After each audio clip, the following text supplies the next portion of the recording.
The electric buzz of the clippers echoed off the tiled walls as Ms. Raymond pressed them against Nyla's scalp. No warning, no mercy.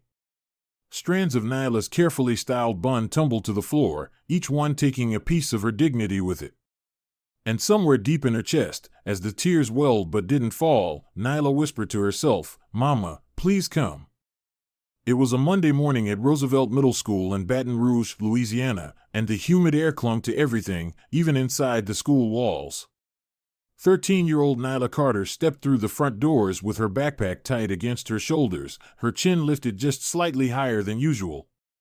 Her hair was swept into a high, elegant bun, meticulously twisted and pinned before sunrise by her mother, Naomi, who had to be out the door by 6 for the morning hospital shift. It wasn't flashy or overly styled, but it was beautiful, defined, and hers. It made her feel proud, polished, present. Nyla had spent the walk to school imagining how it would look under the hallway lights, how it would stand strong through the day. It wasn't just hair. It was a part of her. A reflection of her mom's love. A quiet act of self-celebration. First period was science. Then social studies. Everything felt like any other school day. Her best friend, Layla, complimented her hair with a whispered, "Girl, your bun is perfect," as they passed each other in the hallway, and Nyla smiled, the kind that came from deep inside. By third period, English class with Ms. Raymond, her spirits were high. She took her seat near the middle, pulling out her notebook just as the bell rang. Ms. Raymond stood at the front of the room, her glasses slipping down the bridge of her nose as she called for silence. Then, as her eyes scanned the room, they landed on Nyla. And held. "Miss Carter," she said, her voice sharp and too loud for how early it still felt in the day. The room hushed. Pencils stilled. Nyla looked up, unsure. "That hair," Ms. Raymond continued, walking toward her desk. "It's a bit much today, don't you think? It's drawing attention. Distracting from the lesson." The words didn't make sense. They sounded like static in Nyla's ears. Her classmates shifted in their seats, unsure whether to laugh or stay quiet. Nyla didn't know where to look. "We need to do something about that before it becomes a bigger issue," Ms. Raymond added, her tone now quieter, but not softer. Before Nyla could respond, before she could even fully process what had just happened, Ms. Raymond was gesturing for her to follow. "Come with me," she said, not waiting for an answer. Nyla stood, legs suddenly unsteady, clutching her notebook as if it might anchor her to something solid. Whispers bubbled up behind her as she walked out the classroom door. Ms. Raymond led her down the hallway without another word, past the main office, and straight to the nurse's office. The lights were off. The nurse wasn't in. "We'll take care of it quickly," the teacher muttered, unlocking a side cabinet with a key that hung from her lanyard. Nyla watched, confused, anxious, cold in the chest, as Ms. Raymond pulled out a pair of electric clippers. "Wait, what are you doing?" Nyla asked, her voice cracking. "We're just going to tidy it up." "It's nothing major," Ms. Raymond replied, as if she were adjusting a loose thread on a school uniform. But these weren't a pair of scissors. This wasn't a trim. And Nyla didn't move, not at first. "Sit down," the teacher said more firmly, gesturing toward the vinyl cot. Nyla hesitated. Her mind screamed no, but her feet moved forward, conditioned to obey the voice of an adult in charge. She sat, legs shaking. The clippers buzzed to life. The first touch of the metal against her scalp felt like betrayal. Harsh. Cold. Real. Hair fell in clumps to the floor. Her bun, her crown, her pride, all erased in jagged, brutal strips. Ms. Raymond wasn't gentle. She didn't pause. She didn't explain. She just shaved and shaved, muttering about rules and appropriate standards while something inside Nyla broke apart, piece by piece.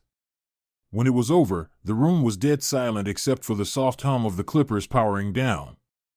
Nyla reached up instinctively, her fingers trembling as they touched the uneven patches across her head. Some areas were raw. Some bald. Others untouched. It looked less like a haircut and more like punishment. "There," Ms. Raymond said, tossing the clippers into a drawer and wiping her hands on a paper towel like she'd just finished cleaning a spill. "Now, no more distractions. Head on back to class." She didn't offer a mirror. She didn't say sorry. She didn't even look at Nyla again.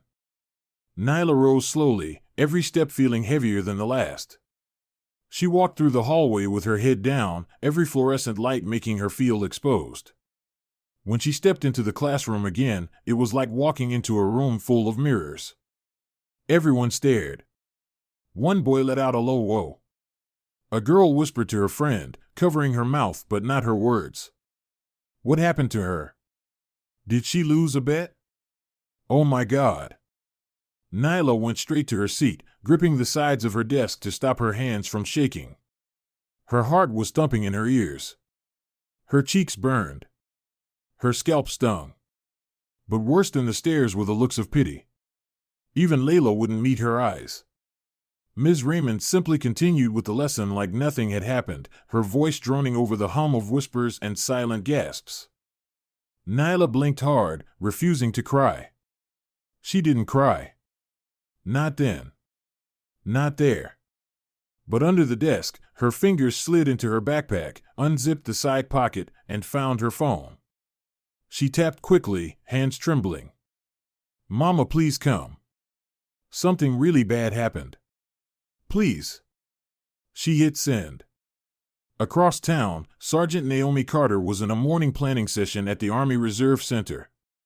She was halfway through a briefing on weekend drills when her phone vibrated once, then again. At first, she ignored it. But when she glanced down and saw Nyla's message, everything around her blurred. She didn't ask for permission. She didn't explain. She stood, grabbed her jacket from the back of the chair, and walked out the room with the kind of calm that only ever meant one thing: something was about to change. Driving down the freeway in her uniform, Naomi's knuckles were white around the steering wheel. She didn't know exactly what had happened, but she knew the tone in her daughter's message. It was the kind of fear no child should have to put into words. Her jaw clenched as she pulled into the school's parking lot, her boots hitting the pavement in sharp, deliberate steps. She didn't stop at the front desk. Didn't wait for someone to greet her. Her presence filled the office like thunder. The receptionist stood up fast. "Ma'am, can I help? Where's my daughter?" Naomi's voice was low, controlled, but icy. The kind of voice that made people listen. Moments later, Nyla appeared in the office doorway. Her eyes were glassy. Her head lowered. Naomi took one look at her daughter, her precious girl with the jagged patches of hair, her face trying so hard to be strong, and something inside her turned to steel. "Who did this?" Nyla's voice was barely audible. "Ms. Raymond." Naomi nodded once. Her fists tightened at her sides. "Take me to her." The storm had arrived. And nothing, absolutely nothing, was going to be the same again. Naomi Carter had been in enough high-pressure situations to know the signs. Her jaw was clenched so tightly her molars ached, her boots struck the school's polished tile like warning shots, and her heart, though steady, was burning with a controlled fire. The last time she'd felt like this, she was preparing her unit for a field operation. But this wasn't a battlefield. This was a middle school. And yet, her daughter had just been violated, humiliated, in the one place she should have felt protected. The image of Nyla's broken eyes and butchered head played on a loop in Naomi's mind as she pushed through the front doors of Roosevelt Middle, her camouflage uniform stiff with authority, medals catching the late morning light. The front desk staff froze mid-sentence. One woman started to rise. "Ma'am, where is room 206? Naomi didn't slow down. She wasn't asking. She was moving. Her boots echoed through the hallway as she turned the corner, the rhythm of her steps sharpening with every stride. The moment she spotted the familiar number on the classroom door, she didn't knock. She didn't wait.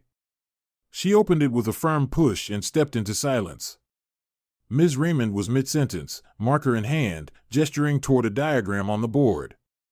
She stopped instantly, her mouth still hanging open as every student in the room turned toward the woman in uniform standing in the doorway like a storm had just arrived. Naomi's eyes scanned the room until they landed on her daughter, seated in the second row, her head still bowed. Then her gaze shifted, slowly and deliberately, to the front of the class. "Ms. Raymond," she said, her voice low but carrying weight. The teacher's hand faltered, and the marker dropped with a soft clink onto the whiteboard tray. "Why, yes? You touched my child without consent. You shaved her hair. You humiliated her." Naomi stepped forward, her boots slicing through the thick silence. "That ends now. You owe my daughter an apology. In front of every student in this room." Ms. Raymond's mouth opened and closed, her face draining of color. The students were completely still. No one reached for a phone, no one whispered. Even the class clown in the back had his mouth shut tight. I didn't mean to humiliate her," Ms. Raymond stammered. "It was a distraction, and you took clippers to a 13-year-old girl's head," Naomi said, each word clipped, deliberate. "You stripped away her dignity, her autonomy, her identity, and you did it like it was your right. So, again, apologize. Now." Ms. Raymond swallowed hard and turned to Nyla, who was still frozen in her seat, face blank but eyes beginning to glisten. "Nyla, I'm sorry. I shouldn't have. I didn't intend to. I'm sorry." Her voice barely registered. "It didn't matter." Naomi stepped closer. "You can't sweep this away with a whisper," she said, her voice rising just enough to fill the room. "You will be held accountable for the emotional damage, the violation, the utter disrespect you showed my daughter and, by extension, every black child in this school who has ever been told their hair is a problem. You didn't fix her hair. You tried to erase it." Behind her, the classroom door eased open again, and the assistant principal, Mr. Kelly, stepped in, his face tight with concern. "Sergeant Carter," he said cautiously, "can we step outside and talk privately?" Naomi turned her head slowly, her jaw locked. "No. We are not doing this behind closed doors. Not this time. The damage was done in public, it will be addressed in public." Mr. Kelly hesitated. "There are protocols." "Then let me lay out mine," Naomi said, turning fully to face him now. "Ms. Raymond will be suspended, effective immediately. The school will issue a public apology to my daughter. You will require cultural competency and sensitivity training for all faculty. And your district's appearance code will be reviewed and rewritten to ensure this never happens again, not to my child, not to anyone's. If you decline, I will file a lawsuit so fast your inbox will be flooded before the end of lunch period. And I will bring the press. I will bring every camera in this city to your front steps. Am I clear?" The silence was louder than ever now. The students watched as their assistant principal struggled for a response. Naomi didn't blink. Her presence was more than military. It was maternal rage refined into precision. Mr. Kelly gave a slow, almost imperceptible nod. "Yes, ma'am. We'll begin the process immediately." "Good," Naomi said. "You can walk me and my daughter to the office now." She turned to Nyla and extended a hand. Nyla stood, still shaking slightly, and slipped her fingers into her mother's grasp. And for the first time since that morning, her eyes lifted, meeting her classmates' stares not with fear, but with something else. Something stronger. She had been bruised but not broken. And everyone in that room knew it. As Naomi and Nyla walked out together, the hallway that once felt so cold now stretched like a runway. Every staff member they passed stepped aside. Whispers rippled. But not mocking ones. Not anymore. This was something different. Something shifting. At the front office, Naomi sat down across from the principal, Ms. Burton, and repeated everything she had just said in the classroom. There were no arguments. No justifications. Just quiet typing, head nods, and quick phone calls. Ms. Raymond was placed on immediate administrative leave before Naomi even left the building. Nyla sat quietly beside her, still processing, but no longer shrinking. Her mother had walked in like a storm and turned the whole place upside down. By the time they exited the building and stepped out into the Baton Rouge sunlight, it wasn't just justice that had begun. It was a reckoning. In the car, Naomi finally exhaled. Her daughter leaned against her shoulder, silent. "I'm proud of you," Naomi whispered. "You held on." Nyla didn't speak for a long time. Then, just above a whisper, she asked, "Did I do something wrong?" Naomi turned to her. "No, baby. You were just being you." And that was too powerful for her to handle. That night, as the sun dipped behind the trees and the kitchen was filled with the smell of Naomi's famous cornbread and red beans, Nyla sat at the table, her head wrapped gently in a soft scarf. The quiet was warm. Safe. But in the world outside their door, the story was already starting to spread. What happened at Roosevelt Middle wasn't going to stay quiet. Because this wasn't just about one girl's hair. It was about every child who had ever been told their culture was unprofessional. Every student who had been made to feel small by the very people meant to protect them. And Naomi Carter, sergeant, mother, warrior, wasn't done yet. Not even close. The night after Sergeant Naomi Carter walked out of Roosevelt Middle with her daughter by her side, the city of Baton Rouge slept, but the internet didn't. By morning, the confrontation inside room 206 was no longer confined to 4 classroom walls. Someone, no one knew who, had recorded the moment Naomi stood toe-to-toe with Ms. Raymond in her full uniform and demanded an apology not just for her daughter, but for every child who had ever been told their natural beauty was a problem. The video, only 94 seconds long, caught the fury in Naomi's eyes, the tremble in Ms. Raymond's voice, and the stillness of every student in that room who knew they were witnessing something bigger than just school discipline. By the time Nyla woke up, still wrapped in the same scarf she'd worn to bed, the video had over 2 million views on Twitter. #ProtectHerCrown was trending across the country. News vans showed up outside the school by lunchtime. Local reporters parked on the curb, adjusting their lights and mics, trying to capture the story everyone wanted to hear. Roosevelt Middle's phone lines were jammed. Angry parents. Concerned citizens. Civil rights advocates. Past students. Even celebrities had started sharing the clip, calling for justice. Nyla stayed home that day, wrapped in a blanket on the couch while her mother stood at the kitchen counter fielding calls from lawyers, school board members, even national news anchors. Naomi turned most of them down. She wasn't in this for attention, she was in it for change. That afternoon, the school district held a press conference. The superintendent stood stiffly at a podium with flashbulbs popping in front of him and made the announcement the city had been waiting for, effective immediately. Ms. Linda Raymond has been placed on indefinite administrative leave, pending resignation. We deeply regret the harm caused to Nyla Carter and her family, and we are committed to correcting this failure. The words sounded polished. Rehearsed. But behind the curtain, real things had started to move. Naomi had made sure of it. That same week, the district fast-tracked new training programs focused on cultural sensitivity, implicit bias, and the history of black hair discrimination in America. Teachers were required to attend mandatory sessions, with attendance tracked and certified. Student appearance policies, once vague and coded, were rewritten line by line, with input from parents, student leaders, and civil rights attorneys. Naomi didn't stop there.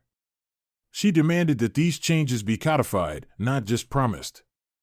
If it's not in writing, she said to the board during a closed-door meeting, it doesn't exist.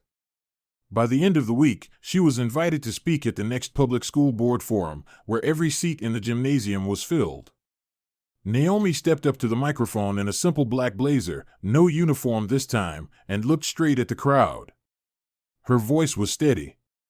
"My daughter went to school with pride. With love in her hair. And someone tried to strip that away. But she's still standing.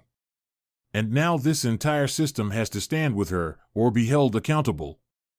This isn't just about hair. It's about identity, dignity, safety, and respect. The applause was long. Some parents wiped their eyes. Teachers in the back row nodded slowly, absorbing the weight of what had happened, not just to Nyla, but to students they'd seen, dismissed, or overlooked before. And Nyla? She stayed home that night, curled up on the couch with her notebook open, sketching new styles she'd wear once her hair grew back in. She wasn't in a rush. Her strength had already arrived. A week later, when she returned to Roosevelt Middle, it was like stepping into a different world. There were still stares, but not the same kind. This time, eyes met hers with curiosity, with respect, with recognition. As she walked through the halls, some students nodded. A few even whispered, "Hey, that's her." A group of seventh-grade girls she'd never spoken to before approached her during lunch and said, "You're so brave." Nyla smiled softly and thanked them, but she didn't feel like a hero. She felt like herself. Whole again. Layla ran up to her during break and gave her the tightest hug. "We missed you," she said. "You good?" Nyla nodded. "I'm better than good." The library added a new book display that month, featuring titles like Crown, An Ode to the Fresh Cut, Hair Love, and The Story of Ruby Bridges. A small sign sat next to them that read, "Representation Matters. So does voice." The principal, Ms. Burton, made a point to stop by Nyla's homeroom class during the morning announcements and publicly apologize once again. "Nyla, we failed to protect you. But your courage is changing this school for the better." And Nyla, sitting at her desk, didn't look away. She nodded once, quietly but powerfully. The district posted official updates on their website about their new anti-discrimination policies, and parents received emails about upcoming listening sessions. Civil rights organizations praised the changes as a model for other school systems across the country. It wasn't just talk anymore. It was transformation.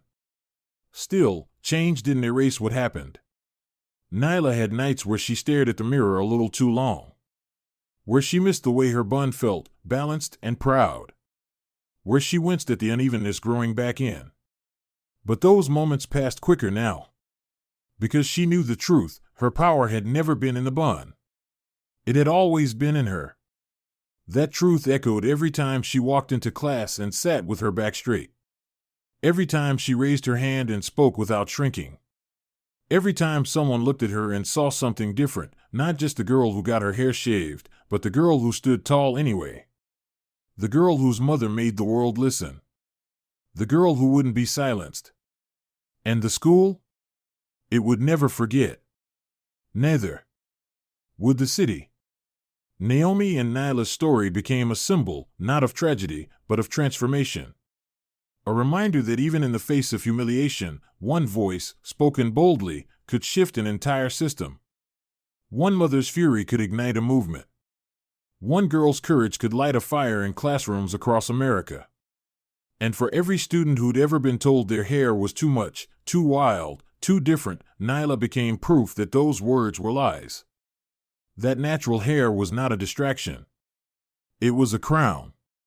And the world would have to adjust its gaze. So now, when Nyla walks through the doors of Roosevelt Middle, there's no music, no spotlight, no ceremony. Just quiet strength in each step. Her curls are growing. Her voice is louder. And the crown? Oh, it's still there. You just have to know how to see it. As the author of this story, I want to take a moment to speak directly to you, the listener, the viewer, the one who stayed with us through every moment of Nyla's journey. This wasn't just a story about hair. It was a story about dignity. About how easily systems, whether intentional or not, can strip children of their confidence and identity under the guise of discipline or standards. But more than anything, it was a story about voice, how one young black girl's pain and one mother's courage sparked a change far bigger than themselves. Nyla walked into school that day with pride. Her hair wasn't just styled, it was a symbol of her roots, her confidence, her culture. And when that was attacked, When someone tried to reduce her to silence and shame, she did what every child should feel safe enough to do. She reached out to someone who loved her. And Naomi, her mother, showed up, not just with uniform and medals, but with purpose and power. The lesson here is simple, but profound. Never let anyone define your worth for you. Whether it's in a classroom, a boardroom, or any room, your identity is not a disruption. It's your strength. And when someone tries to erase that, whether through words, policies, or actions, stand up. Speak up. Or find someone who will stand beside you and speak with you. To parents and guardians listening, be your child's fiercest advocate. The world will sometimes try to silence their confidence before it even blooms. Let them know their voice matters.